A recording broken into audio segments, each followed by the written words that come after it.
Thank you, Mr. Speaker, members. This is less about sharing and more about taking. And when we talk about the spirit of Texas, it also deals with a representative form of government where the minority rights are not overrun. We also recognize that when you have a dense population that wants to exercise political muscle, that they don't go out into the rural areas of the state and just say, this is the plan that we're going to put on you. They're very clear and transparent about what they're trying to do. They're saying, we're going to put this project into your region without your consent. They've said it very clearly here. Without your consent, we're going to put it there. So I just want you to think about that. That's the spirit of Texas. It's not to just use your political muscle and take the dense populations and take the resources of those with less. Our rural areas have a vital stake in this state. In our future, in our growth. Is it going to be growth at any cost? Is that what it means? Growth at any cost in the Dallas-Fort Worth area? Is that what it means? That's not the spirit of Texas. This is not about sharing. This is about taking. Mr. Speaker. Mr. Frank, for what purpose? Does the gentleman yield? Mr. Schaefer, do you have a I will question? yield for Mr. Schaefer, I hate to go to the back mic on you, but if you're a property owner in East Texas, will Mr. Simpson's amendment make it easier to sell your land or harder to sell your land?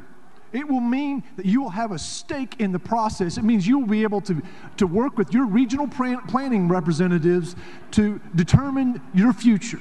And if your regional planning representatives don't agree with your decision to sell your land, I mean, do you think you should have to get approval of your regional planning people to sell your land? I think that the private property owners in East Texas have a much better chance of having their rights respected by working with people that represent them locally than they do with people who do not have the same vested interest that they do to the west. Well, I believe Representative White said it best when he said if we did this as the state of Texas, that we would all be a whole lot better off. When we separated the state into the different regions, then we set up continuing fights like this on the House floor again and again and again, and I hope that we will consider doing an interim study to get some of this worked out. Thanks. I think there's a lot of study that could be done on this, but consent to a project where you live makes a lot of sense to me. Will the gentleman yield? I will yield. Representative Schaefer, who owns the water in the state of Texas and has owned the water for the last 200 years? Depends on which type of water you're talking about. Surface water. It's owned by the state of Texas. Owned by the state of Texas. And who owns the surface of the land? And who grants the permits for the people to use it?